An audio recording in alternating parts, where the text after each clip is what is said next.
Ok. ¿En qué estaba? Ah, el patógeno. Ok, el patógeno es un microorganismo virulento capaz de producir enfermedad. Hay muchos tipos de microorganismos y algunos van a ser más patógenos que otros. Es decir, van a tener una capacidad más especializada, por decirlo de alguna manera, para producir enfermedades ya sea desde leves hasta más graves. ¿Y qué es un huésped? El huésped lo vamos a definir como el organismo que va a albergar a otro en su interior.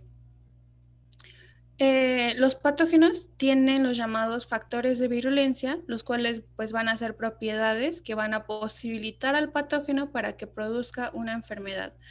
Esto los va a diferenciar entre clases de microorganismos. Por ejemplo, tenemos que las bacterias van a tener ciertos factores de virulencia diferentes a los que van a emplear los virus, a los que van a emplear los protozoarios y los hongos para producir las enfermedades.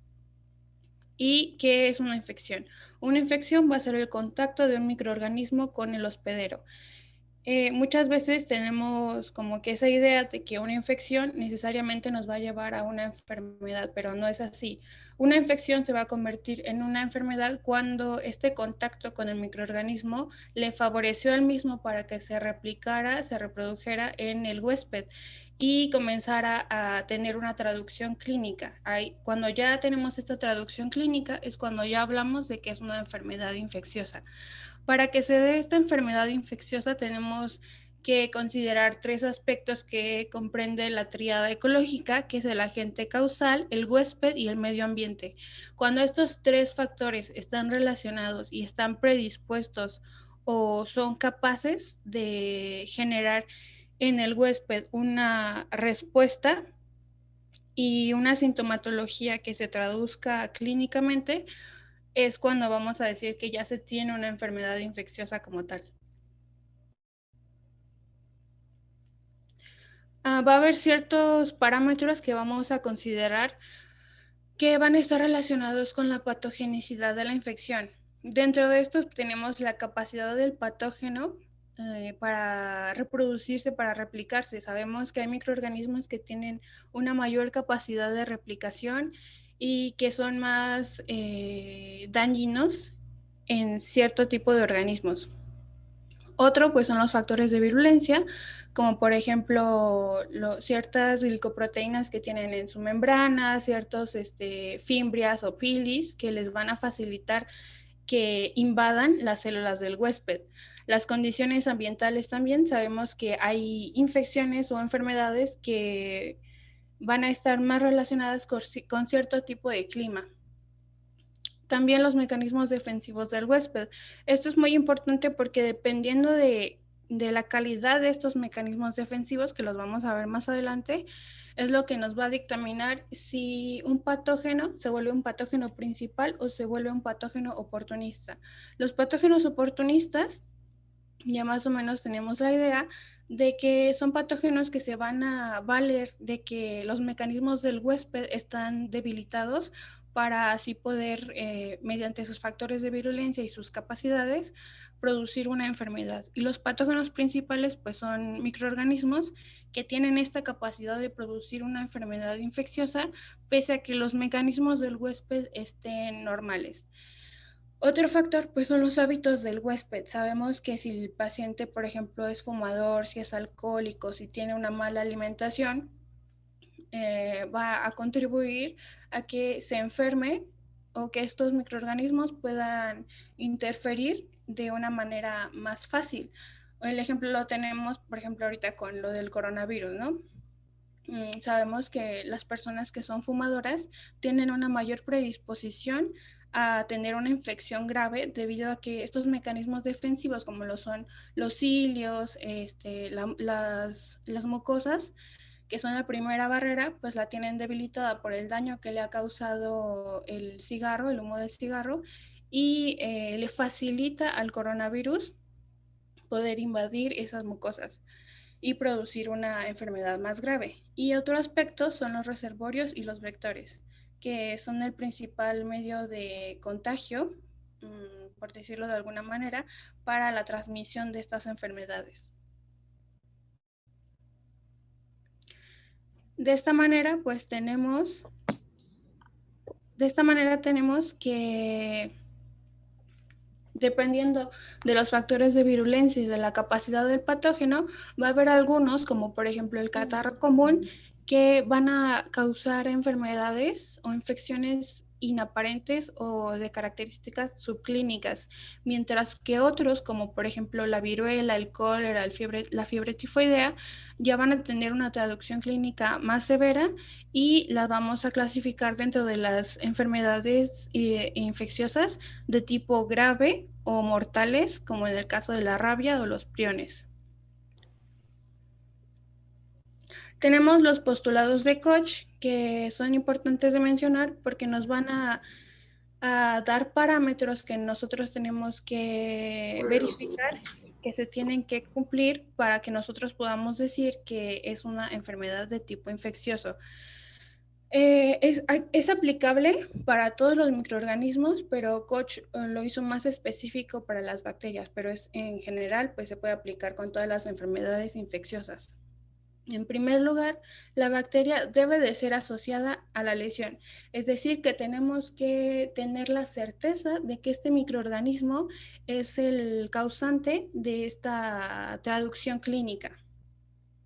En segundo punto, tenemos que la bacteria o el microorganismo tiene que poder ser aislada en un cultivo puro. Esto se estableció en el tiempo de Koch, pero en la actualidad pues sabemos que no es tan cierto, porque por ejemplo, en el caso de la lepra, sabemos que Mycobacterium lepre bueno, hasta el momento no ha podido ser cultivado en medios artificiales. Pero pues sí se sabe que aún así es un microorganismo que causa una enfermedad de tipo infeccioso, que infecta a su huésped. Entonces, hasta este punto tenemos que saber que aunque no se pueda realizar el cultivo de este microorganismo, se tiene que tener otros mecanismos para poder verificar que es la bacteria o el microorganismo que está causando la infección. Por ejemplo, en el caso de Mycobacterium lepre, pues es la prueba de la lepromina. De esta manera nos aseguramos que es la que está causando la enfermedad. En el punto 3 tenemos que la bacteria aislada debe producir la enfermedad al inocularse directamente en animales o humanos. Es decir, ya cuando tenemos este cultivo y se realizan pruebas de laboratorio en las cuales se va a inocular este microorganismo en otro ser vivo, tiene que producir la enfermedad también. Y el punto 4, que la bacteria debe recuperarse de nuevo en cultivo de los animales o humanos infectados, es decir, que también a estos que fueron inoculados se tiene que poder aislar otra vez el microorganismo. Así que... ¿Perdón? Nada, síganle muchachos, por favor. Ok. A la heterogeneidad de las poblaciones microbianas. Como sabemos, pues hay un sinfín, son incontables los tipos de familias, de clases, de cepas que hay en cuanto al mundo microscópico. Esto debido a que tienen una alta capacidad de supervivencia, de reproducción y de proliferación, lo cual pues hasta este momento pues se puede decir que nosotros somos los que vivimos en su mundo, ¿no? Porque ellos son muchísimos más que nosotros. Y sumado a esto, tienen algo que es muy importante, que son capaces de realizar mutaciones que los van a proveer con factores de virulencia que pueden hacer que de ser una cepa inofensiva, pasen a tener variaciones fulminantes que sí representan un grave riesgo para la especie humana. Pero pues nosotros tampoco nos quedamos atrás, porque en el caso de los seres humanos también estamos muy lejos de ser una especie homogénea, tenemos también muchas diferencias, entonces estos microorganismos se van a enfrentar contra sexos diferentes, contra edades diferentes, contra variantes en la cuestión alimentaria que lleve el hospedero, situaciones que modifican la fisiología del ser humano, como es en el caso del embarazo. También factores como la temperatura ambiente, los factores raciales y los factores ocupacionales. Para la patogenicidad de los microorganismos, ellos se van a valer de estos 4 puntos principales. En primer lugar, tenemos la adherencia, la colonización y invasión de las superficies mucosas. Ellos van a tener factores de virulencia y características físicas, que les van a permitir ser más patogénicos o menos patogénicos. En segundo lugar, tenemos la evasión de los mecanismos de defensa. Como vamos a ver más adelante, ellos también se valen de mecanismos que les van a permitir repeler la respuesta inmunológica que el paciente esté presentando, que el huésped, esté presentando contra ellos. Reparación del ADN y mutaciones, lo que les mencionaba hace un momento, que tienen una alta variabilidad mutagénica, tienen mucha predisposición a mutar y volverse cepas que causen mayor daño al hospedero. Y la producción de toxinas, también lo vamos a ver más adelante. Dentro de los mecanismos de adhesión, estos van a ser principalmente representativos en las bacterias y en los protozoarios, porque como hemos visto, como en el caso de E. coli, y les voy a poner un ejemplo más adelante, este tipo de bacterias tienen en su superficie fimbrias o pilis que tienen adhesinas. Estas adhesinas van a unirse con los receptores de la membrana celular del hospedero y de esta manera pues van a comenzar el proceso patógeno y el daño hacia la célula. Entonces, pues estas características son las que le van a permitir a la bacteria tener este contacto directo con la célula del huésped y comenzar a producir la enfermedad. Nada más se me olvidó decirles que los receptores normalmente pues son proteínas con residuos de carbohidratos. Aquí está el ejemplo que les ponía, E. coli, que con sus fimbrias, con sus adhesinas, van a interactuar con los receptores de ácido ciálico y de galactosa en las células del huésped. Y en el caso de los virus, que también se valen de este tipo de mecanismos, ellos, por ponerles un ejemplo con el coronavirus, sabemos que el coronavirus tiene estas características como espinas que van a favorecer que se pegue al epitelio, a las células del epitelio respiratorio. Doctora, ¿escucha? Sí. ¿Regresa su diapositiva anterior?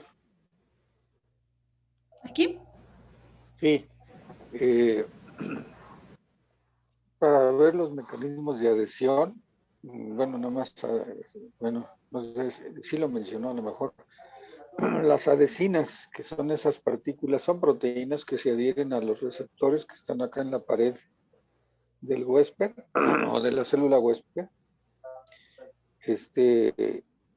Cualquier ser vivo, cualquier bacteria o virus, tienen ese tipo de partículas que son las adhesinas y por otro lado los receptores para que se ensamblen o puedan entrar adentro de la célula, como es el caso de los virus en la siguiente presentación, como por medio de las proteínas spike o las espinas, entran por medio del receptor que tiene enzima convertidora de angiotensina, los ECAs, que están no solamente en el pulmón, en el epitelio respiratorio, sino que están en todo el tubo digestivo, en el riñón, en todos los vasos, generalmente. Entonces son maneras de cómo los gérmenes, virus o bacterias pueden entrar a las células o al torrente sanguíneo. Puede continuar, doctora. Ok, doctor, gracias. Otro de sus mecanismos patogénicos es la interferencia en la fagocitosis.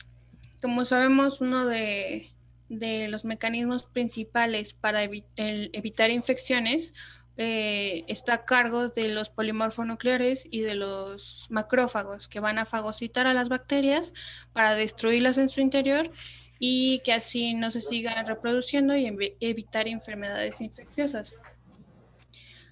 En primer lugar, tenemos que algunos microorganismos son capaces de destruir a los fagocitos. ¿Podría apagar su micrófono, doctor, por favor?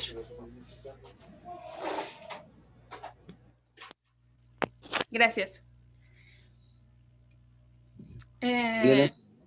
Ok, son capaces de destruir a los macrófagos. ¿Esto cómo lo realizan? Pues secretan sustancias que son tóxicas para este tipo de células y de esta manera evitan que sean fagocitados y destruidos. Otro punto es la replicación dentro del macrófago, como en el caso de Shigella. Shigella, una vez que el macrófago la ha fagocitado, comienza a producir toxinas y a replicarse dentro del mismo hasta que pues lo invade y cesa su función. Otra es la destrucción del macrófago al contacto, como en el caso de entamoeba histolítica, que una vez que está en contacto con el macrófago, pues tiene la capacidad de inactivarlo, de destruirlo. Otro punto es la inhibición de la movilidad del macrófago. Esto lo realizan principalmente los estreptococos, aunque no es únicamente de ellos, pero lo que hacen es de que inhiben la quimiotaxis, es decir, pues van a generar que al sitio de infección no lleguen suficientes polimorfonucleares, que no lleguen suficientes macrófagos, y eso produzca que haya un mejor ambiente para la proliferación de las bacterias o de los microorganismos. Otro punto es la inhibición de la fagocitosis. Esto lo realizan principalmente debido a que en la superficie de las bacterias van a tener sustancias hidrofílicas y en el caso de los macrófagos van a tener sustancias hidrófobas. Esto pues va a generar un efecto de repelencia entre el macrófago y la bacteria, haciendo que el macrófago no pueda fagocitar al microorganismo. Otro punto es la inhibición de la unión lisosoma-fagosoma. Es decir, aunque el macrófago haya fagocitado y ya tengan las vesículas y estas vesículas ya se hayan unido con el lisosoma, va a haber una discrepancia en esta parte, generando que el lisosoma no se una con el fagosoma y así pues no se va a producir el complejo fago-lisosoma y no se van a poder lisar estos microorganismos. Y como último punto tenemos el escape del fagolisosoma. Hay algunas bacterias, algunos microorganismos que tienen esta capacidad de que aunque ya están en un ambiente hostil para ellas, es decir, que ya pues ya están a punto de ser destruidas, tienen la capacidad de escapar y de sobrevivir, como en el caso de la Shigella y la Listeria. También los microorganismos producen toxinas. Estas son importantes porque muchas veces estas toxinas, además de la respuesta inflamatoria que va a presentar el huésped, son las causantes de la traducción clínica. Las toxinas son proteínas o complejos de proteínas tóxicas y las células humanas que dañan directamente a los tejidos o que ponen en marcha actividades biológicas destructivas y son las causantes de la sintomatología de la enfermedad. Dentro de estas, pues vamos a tener a las exotoxinas y a las endotoxinas. Comenzando con las exotoxinas, estas tienen una actividad específica en sus efectos, son muy letales y son producidas por estos microorganismos y son excretados. Como ejemplo, pues tenemos las que producen hemólisis, como las toxinas alfa, beta y delta de Streptococcus aureus. Otras son las exotoxinas productoras de necrosis, como la toxina dermonecrótica de Bordetella pertussis. Otras que tienen capacidad de producir daño neurológico, como las neurotoxinas, como es en el caso de la tetanoespasmina, que como les mencionaba, pues son las que producen estas espasmos o contracciones musculares involuntarias en la enfermedad de tétanos. Algunas otras son las colagenasas, las cardiotoxinas, las enterotoxinas. Por ejemplo, en el caso de las enterotoxinas, sabemos que Vibrio cholera causa una diarrea muy profusa que puede llevar al hospedero hasta la muerte. También las toxinas las vamos a poder dividir en dos tipos. Las toxinas tipo 1, las cuales van a actuar directamente en la membrana de su célula blanco, por ejemplo, las fosfolipasas. Las toxinas de tipo, las toxinas de tipo 3 son las típicas toxinas A y B, en donde pues va a ser un complejo en el cual la subunidad B va a servir de ligando al receptor específico de la célula hospedera y después otra subunidad que es la A se va a encargar de internalizarse para inducir la acción de manera intracelular. Entonces se podría decir que las dos actúan únicamente a nivel de la membrana y las toxinas tipo 3 ya tienen una acción interna dentro de la célula. En el caso de las endotoxinas, son elementos estructurales de las células y por lo general no se secretan. Por ejemplo, las enterobacterias tienen lipopolisacáridos en su membrana. Estos lipopolisacáridos también van a tener capacidad de producir reacciones en las células del huésped. La porción del lípido A de este lipopolisacárido es una endotoxina y va a generar manifestaciones de inflamación desde fiebre hasta el desarrollo de choque grave y se atribuyen a este componente que es la porción A de este lipopolisacárido. Otros ejemplos pues, son el ácido teitoico y el lipotectoico en las bacterias gram negativas, gram positivas, perdón. Y ya por, gram positivas. Otro punto muy importante son las mutaciones. Estos microorganismos tienen genes de virulencia, que es el material genético que los va a dotar para que puedan producir estos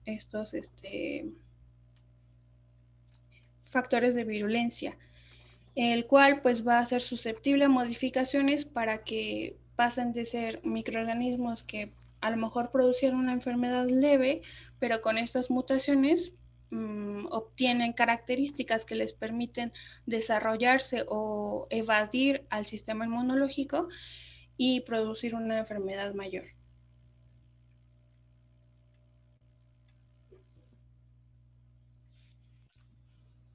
Ok, pasamos con los mecanismos. A ver, me permite, por favor, doctora, ¿cómo se llama usted? Lucero. Cierto. A ver, sus compañeros, ¿hay alguna duda sobre lo que acaba de hablar su compañera?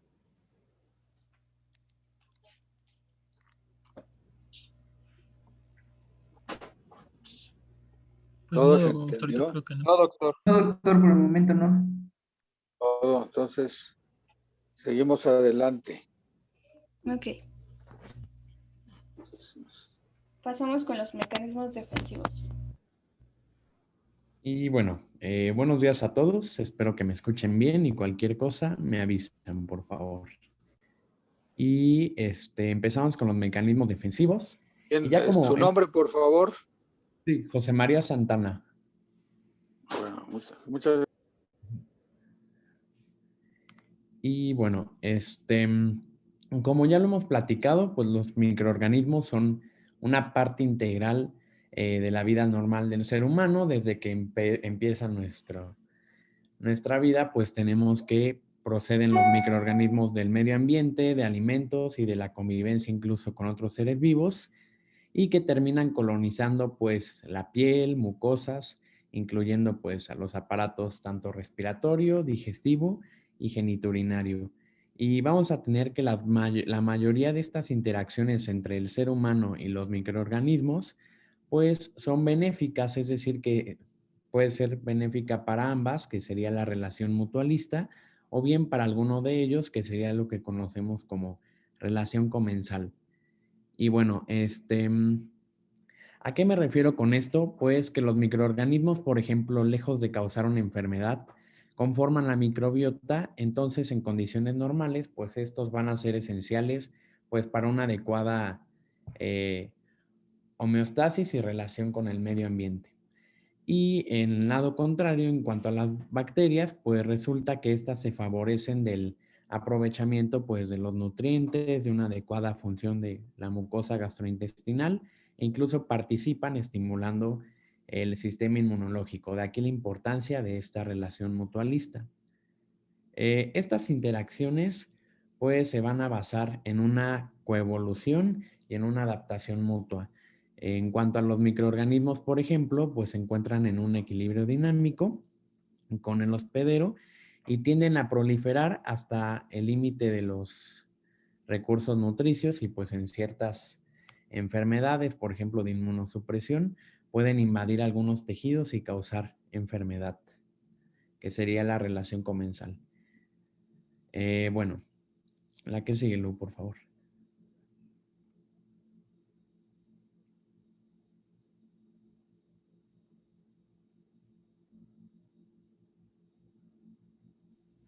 Ya voy, es que no se mueve. Sí, no te apures.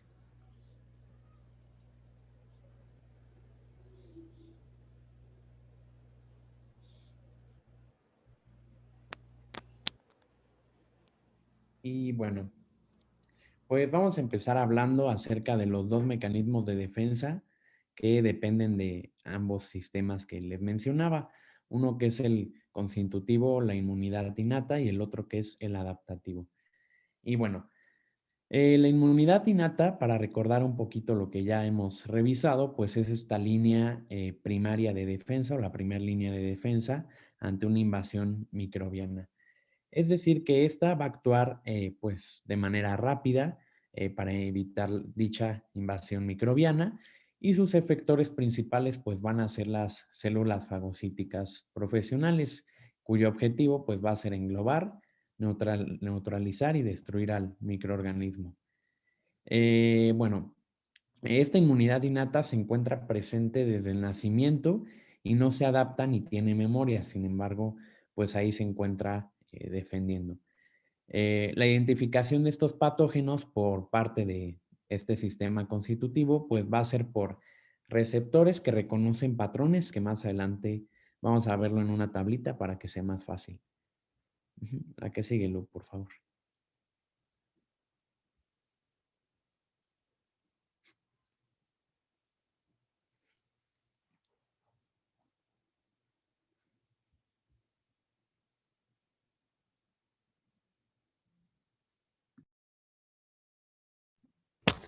Perdón, es que no sé qué pasa. Sí, no te preocupes.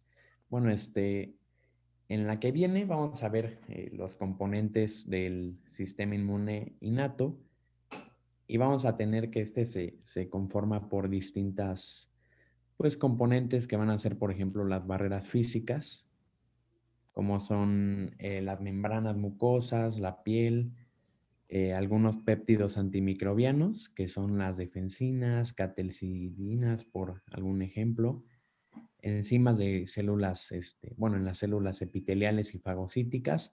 Algún ejemplo de estos tenemos la lisozima, que más adelante lo vamos a ver. Y No, creo que es mi internet, Chema. Vamos a cambiar de...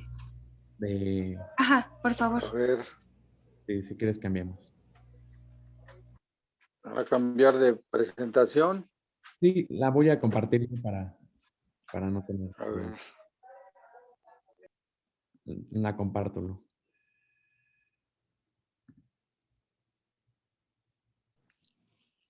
Entonces, la ven completa, ¿verdad? ¿O la ven chica? No, ábrela. No, se ve chiquita. Ponle presentación. Ya está. Entonces, les comentaba que vamos a tener distintos componentes.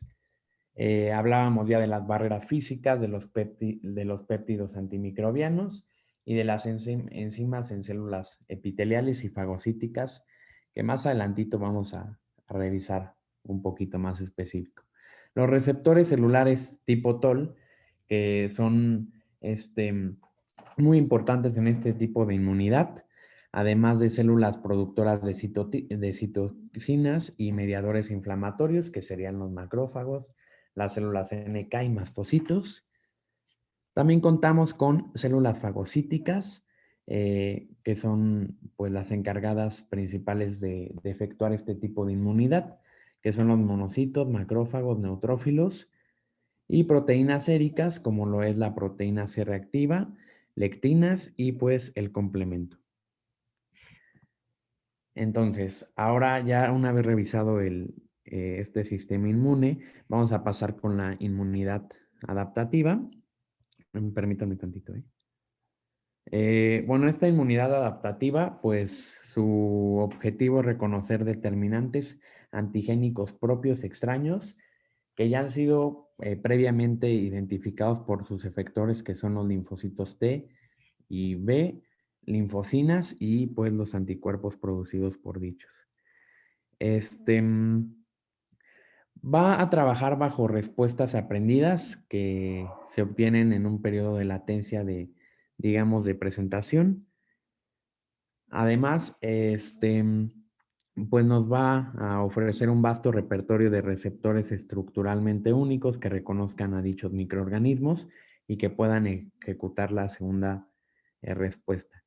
Entonces, para esto, pues establece una memoria inmunológica y va a reflejar pues una preexistencia de linfocitos antígeno específicos que permitirán dicha memoria. Bien, pues este estado de inmunidad o efectividad de los mecanismos defensivos depende y está en variación de distintos factores, en función de distintos factores, como lo es la edad, el estado nutricional, equilibrios hormonales, enfermedades crónicas, algunas inmunodeficiencias, procesos infecciosos subyacentes que deterioren este sistema inmune o que lo tengan ocupado y que algún otro oportunista pues se aprovecha de dicha situación, fármacos quimioterápicos 12 horas. o inmunosupresores.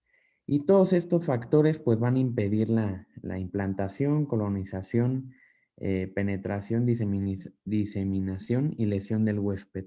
Esto sería como la definición de mecanismos defensivos, aquellos factores que impiden esto. Y bueno, aquí tenemos una tablita en la que se resume lo ya mencionado en cuanto al tipo de inmunidad, por ejemplo, la innata, las células proyéticas, aquí hay un error pues de dedo, pero es las células proyéticas de la innata, macrófagos, monocitos y fagocitos. En caso Tampoco es de la proyéticas, adaptativa, ¿me escuchas? ¿mande? No, Tampoco es proyéticas, poyéticas. es poyéticas. Ajá, sí, Del poyéticas. sistema hematopoyético, ¿de acuerdo? Nada más que Muy bien. ahí el corrector. Y en cuanto a los factores, pues lo que ya les mencionaba, que más adelantito vamos a ver, ligandos y los efectores que se mencionaron anteriormente, en el caso de la innata, defensinas, lectinas, colectinas y de la adaptativa, anticuerpos, linfocinas y citotoxicidad. Vamos a revisarlo. En cuanto a las distintas fases, vamos a ver la fase de colonización como número 1, en donde tenemos que la piel y las mucosas, pues ya mencionábamos que son las primeras barreras de defensa y que estas mantienen pues la colonización de los microbios comensales dentro de los límites aceptables, es decir, en una relación adecuada o conveniente, y evitan así pues una invasión y la lesión tisular. Para esto pues debemos de tener una adecuada integridad de la piel o de estas barreras y de las mucosas. Entonces, pues al ser estas unas barreras mecánicas, pues algunos microorganismos podrían penetrar la piel, como el papovavirus, por ejemplo. Sin embargo, algunas otras pues logran su entrada a través de soluciones de continuidad de la piel, como pues en algunos casos de eczema, traumatismos, incisiones quirúrgicas, catéteres y distintos factores de riesgo que ya conocemos. Pues las mucosas, aunque no tanto como la piel, pero sí son bien protectoras, pues tienen una exposición similar. Sin embargo, la penetración es mayor que en la piel, pero también ofrecen una resistencia mecánica efectiva. Y los factores que contribuyen a la eficacia de dichas barreras, pues es que hay una escasa humedad, la acidez, que más adelante vamos a ver como los factores pues que condicionan esta eficacia, la biota cutánea normal y la descamación fisiológica, que son ya los factores mecánicos y fisicoquímicos que permiten. Entonces, empezando con los factores mecánicos, pues tenemos la motilidad intestinal, que esta controla pues la cantidad de bacterias en la luz del tubo digestivo y, por ejemplo, en el caso de que existiera una hipomotilidad, pues esta se asociaría con un sobrecrecimiento bacteriano, en la cual pues los pacientes empiezan a manifestar signos clínicos derivados pues de la inflamación de la mucosa y la mala absorción de nutrientes. En el caso de las vías respiratorias, por ejemplo, pues como conocemos, las características anatómicas del árbol respiratorio, pues tienen movimientos ciliares que arrastran a las partículas atrapadas en el moco y estas van a constituir pues un sistema de limpieza continuo del epitelio respiratorio. Otro mecanismo o factor mecánico es la tos, que es un mecanismo adicional que va a facilitar la expulsión de los microorganismos. Algunas alteraciones pueden suprimir dicho mecanismo de defensa. Por ejemplo, pacientes anestesiados en los que se inhiban estos mecanismos. También en pacientes con, por ejemplo, fibrosis quística o con tabaquismo crónico, pues los trastornos del flujo de moco no serían efectivos y habría un desequilibrio ahí. Bien, en cuanto al tracto urinario, por ejemplo, aquí tenemos que en cuanto al tracto urinario, pues en los individuos sanos es estéril, exceptuando pues el tercio distal de la uretra. Y bueno, aquí el flujo urinario pues va a representar un mecanismo importante de defensa para evitar pues el ascenso de este tercio hacia la vejiga y el tracto superior. Entonces, la estasis, por ejemplo, a cualquier nivel o un reflujo vesicureteral, pues van a favorecer a las infecciones urinarias que suelen pues recurrir hasta algún problema obstructivo. En cuanto a las lágrimas, por ejemplo, tenemos que constituyen un medio de defensa eficaz, ya que los cuerpos extraños que llegaran a penetrar en el ojo, pues son diluidos y se arrastran por las lágrimas vía el conducto lagrimal hasta la cavidad nasal para ser desechadas. Y otro punto aquí mecánico, pues sería la descamación dérmica y epitelial, que es otro factor de eliminación.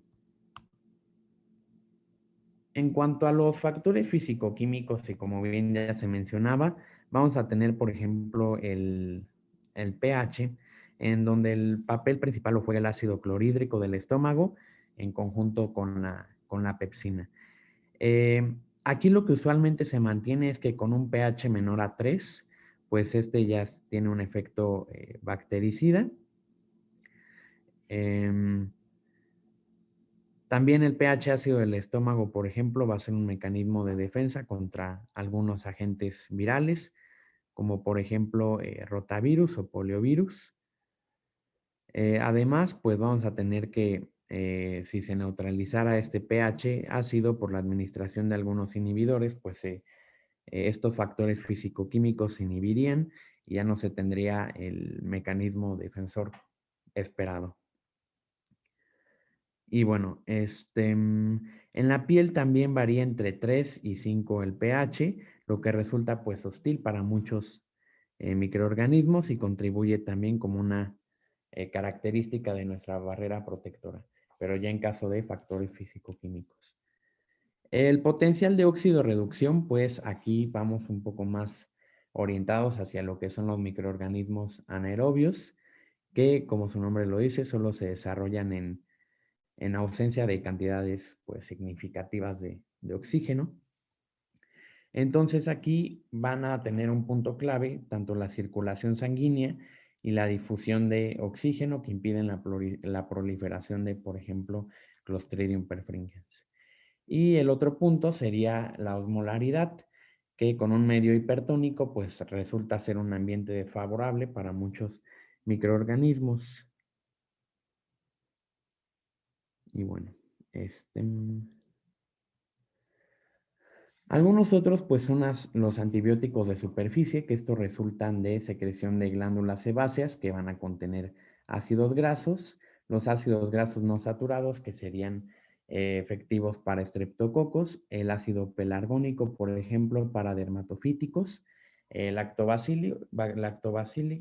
bacilos, como el ácido acético láctico, que son eficaces contra pues algunos oportunistas como Candida albicans, lisosimas, que son de secreción lacrimal, nasal y salival, y que ya revisamos un poco en los factores mecánicos su función. Y los anticuerpos de superficie, que otorgan una inmunidad local mediada por anticuerpos. En cuanto a mucosas, por ejemplo, la inmunoglobulina A, sérica y sanguínea, serían como que importantes aquí. Y bueno, pasando a los factores antimicrobianos en los líquidos corporales, pues existen distintas antitoxinas circulantes que estas pues pueden pasar a las secreciones corporales. Como un ejemplo de estas pues es la antitoxina diftérica, que puede pasar a la saliva y neutralizar la toxina diftérica producida en las amígdalas y el paladar. En cuanto a la bilis, por ejemplo, destruye a neumococos y su inactividad frente a Salmonella typhi, pues explica la propensión del bacilo tífico para permanecer en el árbol biliar. También vamos a tener de manera similar a varias enzimas pancreáticas que pues también son eficaces factores antimicrobianos. En cuanto a la orina y el líquido amniótico, pues van a ejercer una acción bacteriostática contra numerosos patógenos, por ejemplo, contra la proteína de Tamm-Horfall, que es una pues, glicoproteína que se produce en riñones y se excreta pues, en grandes cantidades de la orina, y hay ciertas bacterias que se unen pues ávidamente, y lo que haría aquí es que impide de esta manera que colonicen el tracto urinario. Sería como un ejemplo. Ahora, el equilibrio de la microbiota, como ya les decía, ya les mencionaba, pues las bacterias que la conforman van a jugar un papel tanto de protección del huésped frente a la invasión de algunos otros microorganismos patógenos mediante varios mecanismos. Y por ejemplo, aquí vamos a tener que producen sustancias que tienen propiedades antibacterianas frente a otras especies como las bacteriocinas. Entonces estimulan producción de factores humorales con anticuerpos naturales, por ejemplo, y estimulan permanentemente el sistema inmunitario, es decir, lo tienen en constante actividad para cualquier patógeno que quiera invadir. Entonces, aquí lo que pues va a ser importante es que el equilibrio de la microbiota va a depender de un balance tanto de pH, del potencial óxido-reducción, de antibióticos locales, metabolitos antimicrobianos, de la motilidad, dieta, condiciones sanitarias, hábitos higiénicos y la influencia hormonal que pues ya se mencionó anteriormente. Ahora, pasando a la fase de invasión, pues tenemos que en distintos tejidos pues cuentan con receptores que mediante la adherencia selectiva de microorganismos, mediante un ligando complementario o adhesino, permiten la adherencia de estos. Entonces, vamos a tener aquí que los organismos tienden a colonizar e invadir ciertos tejidos conocidos por un fenómeno con el nombre de tropismo tisular. Es decir, por ejemplo, en el caso del virus de la influenza, y como nos explicaba mi compañera Lucero, pues se adhiere de manera preferente a algunas células del epitelio respiratorio y, por ejemplo, E. coli a las células intestinales y al urotelio y Streptococcus mutans al esmalte dental bajo una función de penetración. Y bueno, en cuanto a la respuesta inmunitaria, que era lo que te mencionaba, pues resulta ser la primera línea de defensa contra la invasión microbiana. Entonces, pues este es el sistema inmuninato, cuya respuesta, como hablábamos, aunque es inespecífica, pues actúa contra una gran variedad de agentes infecciosos y su intervención es inmediata ante la sola presencia del microorganismo. Y para esto, pues tenemos patrones microbianos asociados a patógenos, que son los PAM, y patrones moleculares asociados a daño. Que pues anteriormente, aunque se conocía como un mecanismo de defensa, digamos como primitivo, poco selectivo, dependiente, esta visión del descubrimiento de estos receptores pues llegó a cambiar esta idea que se tenía. Entonces, estos van a jugar un papel pues muy importante en esta respuesta innata. Y aquí vamos a tener que se encuentran estos receptores expresados en la superficie de diversas células del sistema inmunológico, principalmente monocitos, macrófagos, células dendríticas, mastocitos, linfocitos B y T, así como, pues, por ejemplo, en el epitelio intestinal y respiratorio. Y bueno, como les mencionaba, estos receptores pues van a reconocer patrones microbianos asociados a patógenos, los cuales pues, como su nombre lo dice, los expresan los patógenos microbianos exclusivamente, y los patrones moleculares asociados a daño, que estos pues son las moléculas endógenas provenientes de células necróticas o en proceso de muerte celular. Y bueno, aquí como se ve característico de cada tipo de receptor, pues los PAMs incluyen diversos componentes microbianos que van a reconocer, incluyendo, por ejemplo, a lipopolisacáridos, peptidoglicanos, lipopéptidos, flagelina, DNA bacteriano, RNA viral de doble cadena, y en el caso de los DAMs, pues incluyen proteínas intracelulares como proteínas de choque térmico, así como fragmentos proteicos de la matriz extracelular, como se observa aquí en la tablita. Y el producto, por lo regular, son citocinas inflamatorias, que pues vamos al siguiente punto, que resulta ser la reacción inflamatoria como tal, y que aquí pues lo que vamos a revisar es que la reacción inflamatoria va a depender de un aumento del gasto circulatorio en el área inflamada, el incremento de la permeabilidad vascular con salida de proteínas plasmáticas, que al final de cuentas pues será la función de este mecanismo. Además, pues este sistema pues se encarga de una migración dirigida de leucocitos polimorfonucleares al sitio de la inflamación. Y la inflamación pues va a tender a destruir o inactivar in situ a los microbios invasores y localizar la agresión mediante la formación de fibrina a partir del fibrinógeno pues extravasado. Y bueno, esta reacción inflamatoria, pues las células fagocíticas llevan a cabo una serie de fenómenos en dicho sitio. Y aquí, pues va a haber las respuestas que llevan a cabo estas células, va a ser la adherencia al microorganismo, la ingestión del mismo, la fusión de lisosomas con la vacuola fagocítica, activación de los mecanismos microbicidas oxidativos y también los no oxidativos, lo que pues al final va a conducir a la muerte y digestión del microorganismo. Pero bueno, en cuanto a los mecanismos oxidativos, pues vemos que estos pues constan de liberar especies reactivas de oxígeno como peróxido de hidrógeno y radicales pues superóxido.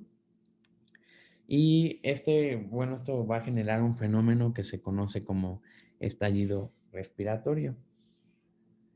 En algunos pacientes, por ejemplo, y para que más o menos quede claro, pues hay con enfermedad granulomatosa en estos pacientes, pues existe un defecto de la NADH oxidasa.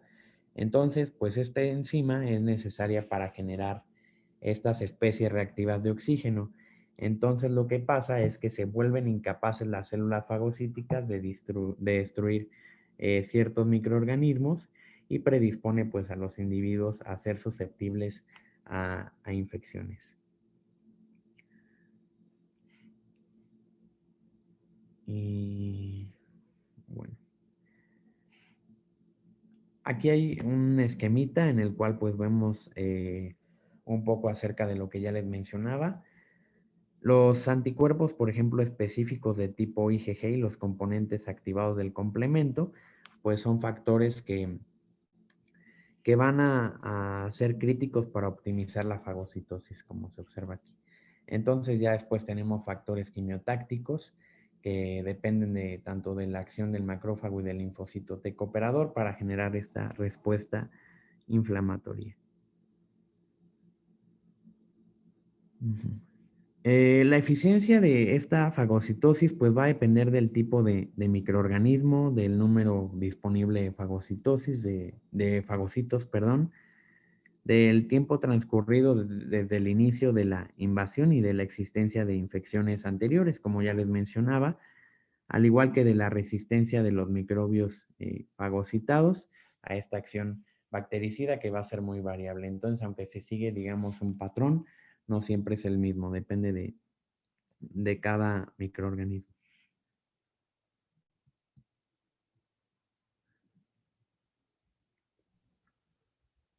Y bueno, ya entrando a esta última fase de la exposición, pues vamos a empezar con la respuesta de la fase aguda, ¿no? Ante una agresión ¿Cuál es su microbiana... nombre, doctor? ¿Cuál es su nombre? Perdón, sí. Soy Luis Daniel Medina Valencia. Y pues bueno, voy a continuar con la exposición y... Pues, Luis Daniel Medina Valencia. A sus órdenes. Medina Valencia. Así es. Gracias. Y no, ¿de qué? Y bueno, en la respuesta de la fase aguda, ante una agresión microbiana, va a haber eventos no específicos, locales o sistémicos, ¿no? Que van a ser lo que, como tal, nos va a generar esta respuesta de fase aguda. Aquí va a haber una liberación importante de citocinas, en las que las predominantes van a ser la interleucina 1 y el factor de necrosis tumoral. Igual, en esta respuesta de fase aguda vamos a encontrar la fiebre como un componente principal. La siguiente, por favor.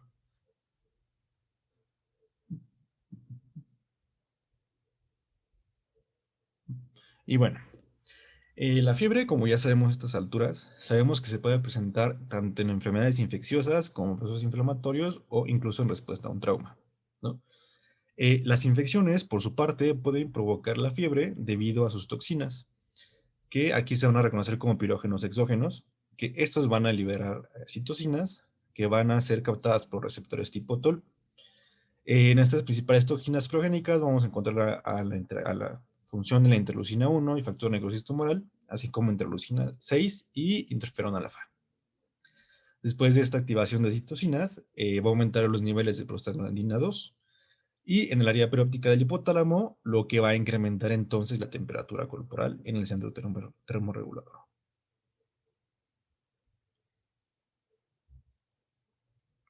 También este mecanismo de fase aguda va a generar otros fenómenos. Entonces vamos a ver un aumento de neutrófilos, pero no hay error de dedo. Una disminución de concentración sérica de hierro y zinc y aumento de los niveles de ceruloplasmina, ¿no? Aquí la disminución de la concentración sérica de hierro va a ser importante, ya que a través de la transferrina y el secuestro reticular endotelial va a ser una respuesta defensiva, ya que pues, muchos de estos microorganismos pues, ocupan el hierro para nutrirse.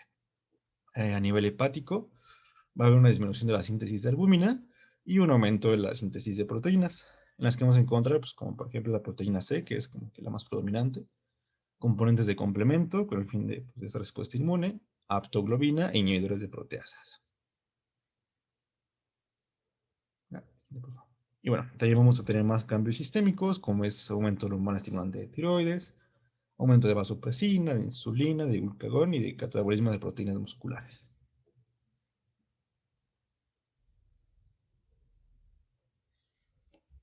Vamos también a tener una respuesta de factores físico-químicos, como es el hierro, que esto prácticamente ya se los mencioné, que es esencial para el crecimiento de muchos microorganismos. Así que entonces la transferina y la lactoferrina se encuentran en suero y son glucoproteínas que van a secuestrar el hierro al espacio extracelular, y esto va a ser una línea de defensa contra los patógenos, ¿no?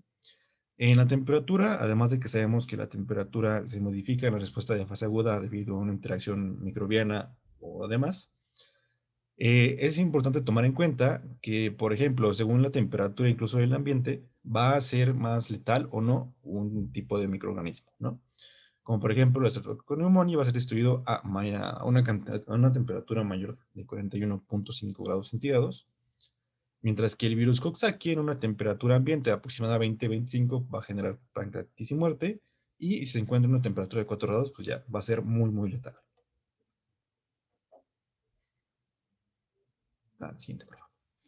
Y bueno, en los anticuerpos tisulares les puse esta imagen, que es prácticamente para realizar un resumen, ¿no?, de lo que son las inmunoglobulinas, ¿no? Recordando que la IgA se encuentra en mucosa y secreciones, la D, pues, es parte del receptor de las células B, la Ig protege frente a parásitos y es la más importante en las reacciones alérgicas, la IgG, que es la más abundante y puede atravesar la placenta y llegar al feto, y que también la IgM puede ser receptor de células beta y es la más importante en etapas tempranas de la respuesta inmunhumoral, ¿no? Tanto la inmunoglobulina G como la A pueden encontrarse más en sangre, así como fluidos intersticiales, y las IgM las vamos a encontrar más en una zona intravascular. Y bueno, la función de estas va a ser, pues, antimicrobiana, ¿no? Aquí vamos a tener neutralización, inmovilización, opsonización y bacteriólisis. Aquí les puse diferentes ejemplos, como por ejemplo, en la neutralización, un ejemplo de este va a ser la inmunidad contra la difteria y el tétanos. En la inmovilización, un ejemplo es que en la neumonía, estas aglutininas van a inmovilizar a las bacterias en los alvéolos y van a entonces detener la diseminación de la infección. Un ejemplo de opsonización va a ser que, por ejemplo, con los anticuerpos IgG, que en presencia de complemento, se van a unir y van a reforzar la capacidad fagocítica de los granulocitos, monocitos y macrófagos y van a actuar como opsoninas, pero esto ya más adelante lo explicaré mejor. Y la bacteriólisis, pues mediante la formación del complejo de ataque a membrana, ¿no? Recordando que los inmunoglobulinas son los que activan este ataque. La siguiente, por favor. Y aquí les puse, pues, una imagen para representar mejor lo que les acabo de decir, ¿no? Como por ejemplo IgM, IgA, neutralización de toxinas, IgG, opsonización y fagocitosis, IgG, IgE, citotoxicidad dependiente de anticuerpos, IgM, IgG, pues, activación de complemento, ¿no? Y la Ig, inflamación o incluso las respuestas alérgicas. La siguiente. Y bueno, también en esto es importante mencionar que tenemos antígeno de histocompatibilidad o el complejo de histocompatibilidad, ¿no? Que también se le conoce como sistema HLA por sus términos, por sus siglas en inglés, ¿no? Este va a ser productos polipeptídicos que se van a encontrar en varios locis del brazo corto del cromosoma 6, ¿no? Vamos a tener clase 1, que se va a expresar en todas las células nucleadas, y clase 2, que se va a expresar en monocitos, macrófagos, células dendríticas y linfocitos B.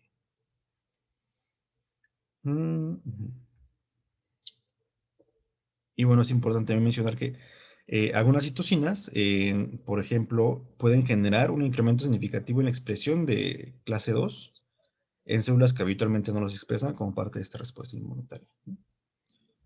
Y bueno, estas son muy importantes, este complejo, porque como ya lo sabemos, pues es importante para que el sistema pueda distinguir lo propio del ajeno. Tanto es así que incluso, pues, son determinantes para la aceptación o rechazo de trasplantes, ¿no? En las células presentadoras de antígeno, las moléculas de clase 2 pues van a presentar fragmentos antigénicos a los linfocitos T cooperadores y las moléculas clase 1 a los linfocitos T citotóxicos. Y ya cada uno de estos pues tendrá su respectiva respuesta inmunitaria.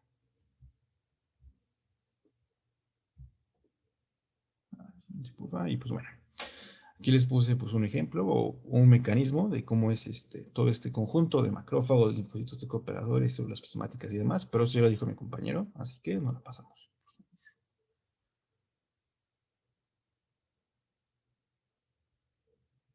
Y bueno, en las citocinas, como los mencioné en un principio, pues van a ser muy importantes en esta respuesta inmunitaria, ¿no?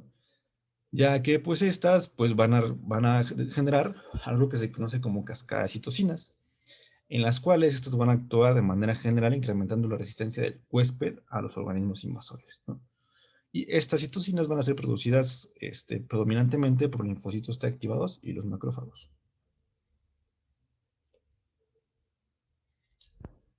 La siguiente cosa. Y bueno, las citocinas realmente tienen una gran cantidad de procesos biológicos esenciales en inmunidad y daño tisular, ¿no? Y aquí, por englobar todas sus funciones, está la proliferación, diferenciación y activación celular, la inflamación, también pueden ser partícipes de la reparación tisular, de la fibrosis, de la morfogénesis. Y algunas citocinas también funcionan como quimiotácticas para ciertos tipos especiales de células, ¿no? La siguiente, por favor.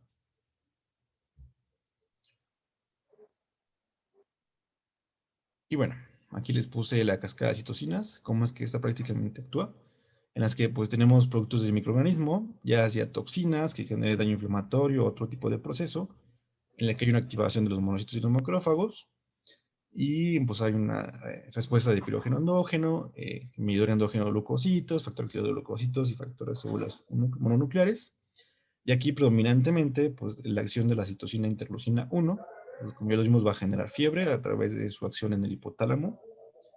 Va a llegar a la médula ósea y puede generar neutrofilia, va a activar a los neutrófilos, va a haber proliferación de fibroblastos, liberación de aminoácidos por el músculo. Esto, pues, ya me lo dije, va a ser el aumento del catabolismo de las proteínas musculares. En el hígado, pues la proteína C reactiva, proteínas de fase aguda. En las células T va a activar la producción de linfocinas interleucina 2. Y en las células B, pues va a haber una activación y producción de anticuerpos. La siguiente, por favor.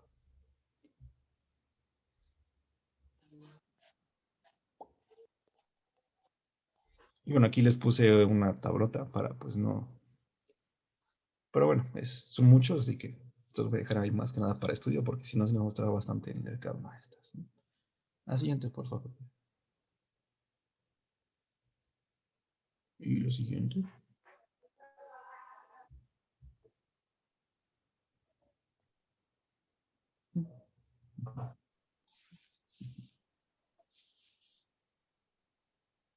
Y bueno, también tenemos a las células T cooperadoras, o que bueno, aquí vamos a englobar a la función de los linfocitos T, ¿no? Estos linfocitos T activados se van a clasificar de acuerdo al perfil de citocinas que estos secretan, ¿no? Vamos a tener los TH1, que van a inducir citotoxicidad, van a activar macrófagos y producción de anticuerpos opsonizantes de tipo IgG1. Este va a ser esencial la defensa en microorganismos como microbacterias, como Brucella, Leishmania y Toxoplasma, entre otras, ¿no?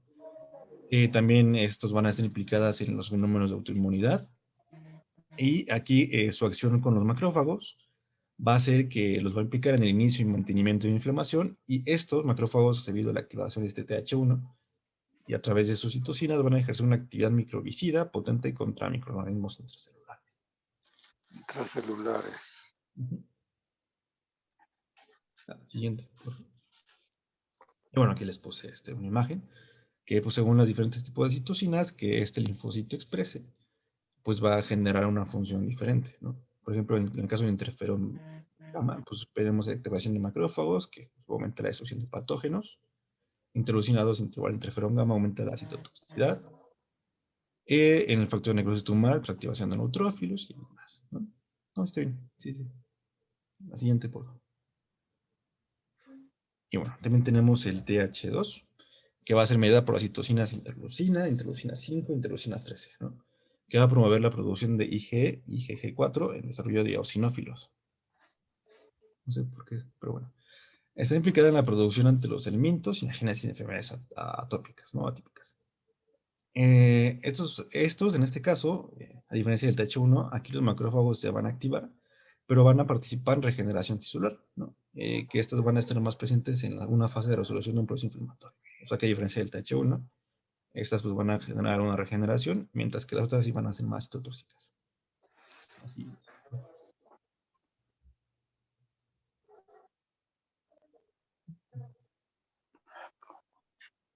Y bueno, igual les puse un esquema para representar lo que les acabo de decir, que TH2, a través de interleucina 4, pues va a generar anticuerpos neutralizantes como IgG5, va a activar también, va a activar la producción de IgE, que esto va a generar la degranulación de mastocitos, entonces liberando estamina.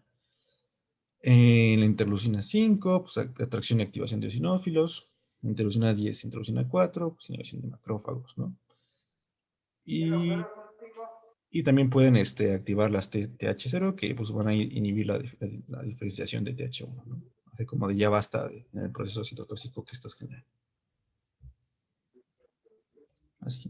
Y también por último tenemos la fase de diseminación. Que esta fase de diseminación, pues obviamente va a hacer que tras colonizar los epitelios e invadir al hospedero, pues algunos microbios se van a diseminar por vía hematógena o incluso linfática, y entonces pues van a producir ya manifestaciones más sistémicas e incluso infección a órganos distantes, ¿no? De donde este microorganismo empezó su ataque. Aquí entonces vamos a tener el sistema mononuclear fagocítico, ¿no? Que pues va a estar formado por precursores modulares, monocitos y macrófagos tisulares. A esto se le conoce previamente como sistema retículo endotelial. Vamos a tener aquí un macrófago que se va a conocer como macrófago residente.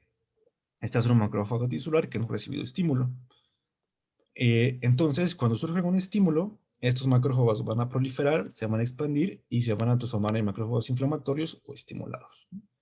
Entonces aquí van a tener una mayor capacidad para quimiotaxis, para fagocitosis, y van a ser muy importantes al momento de fagocitar partículas opsonizadas por el factor C3b del complemento. Se incrementa el metabolismo oxidativo, produciendo gran cantidad de ion superóxido.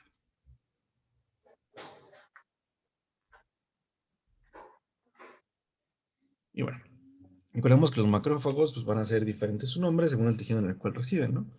Así que aquí les puse una tablita nada más para recordar los principales nombres de los macrófagos según su zona, ¿no? Como sistema nervioso central, pues microglia, hígado, células de Kupfer, etc. La siguiente, por favor. Igual aquí pues les puse una imagen en la que se ve histológicamente la diferencia de estos macrófagos según su ubicación, ¿no? Y bueno, también en órganos como el vaso y el hígado es importante tomar en cuenta que, como ya sabemos, se depuran entre 60 y 95% de las bacterias circulantes en la sangre, ¿no? Esto va a ser debido a los fagocitos mononucleares que se van a encontrar en los capilares del vaso, así como otras células de la respuesta inmune que pues, van a ayudar a este proceso. El vaso también va a contener gran cantidad de linfocitos B que van a producir inmunoglobulinas y que esto, además de destruir agentes bacterianos, va a estimular la producción de anticuerpos opsonizantes. Lo que nos lleva a las opsoninas o anticuerpos circulantes. Las opsoninas se van a reconocer 3 clases y estas van a ser muy importantes en la defensa antibacteriana a través de anticuerpos anticapsulares, a través del complemento en C3 y como opsoninas termolábiles. En los anticuerpos anticapsulares, el tipo IgG en este específico, van a neutralizar las moléculas de superficie antifagocítica y en ausencia de complemento van a producir una acción opsonizante.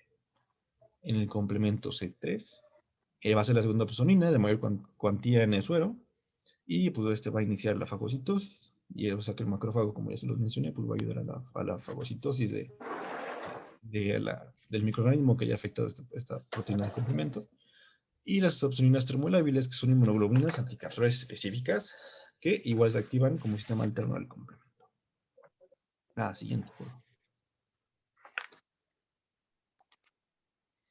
Y bueno, tenemos a los anticuerpos neutralizantes, que van a ser clase IgG.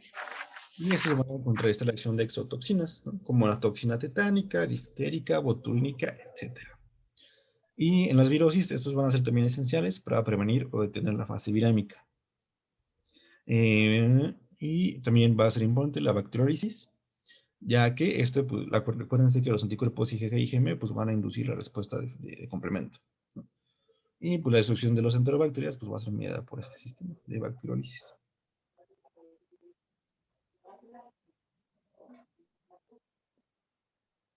También tenemos factores protectores, que estos ya no son como tal células inflamatorias o ya no son parte de un sistema de anticuerpos.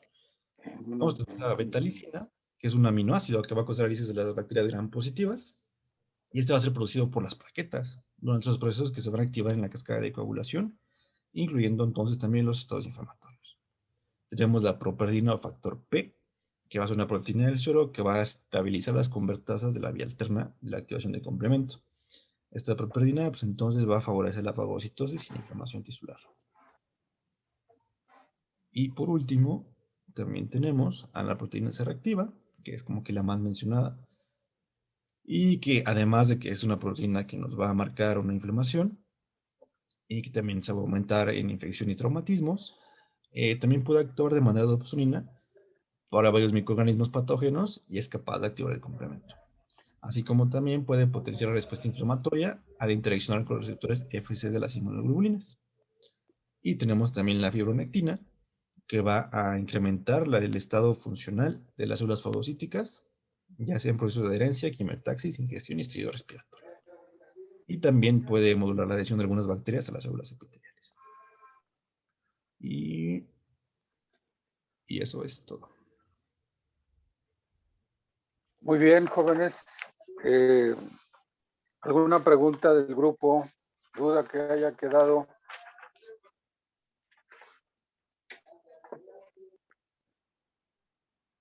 No, doctor, creo que todo fue muy claro. Muy bien y muy interesante todo. A ver si es posible que les digas, bueno, quienes presentaron la clase de los receptores que existen para que se liberen los TH, que pusiste una gran cantidad de receptores o estimuladores y cuál es su mecanismo de acción. Creo que está completo en la tabla. Esas tablas, aunque son muy extensas, son muy importantes que memoricen ese cuadro, esos dos cuadros que les pasaron. Quiero que me den los nombres, el nombre completo del equipo. Miren, tengo a José María Santana. ¿Su segundo apellido cuál es?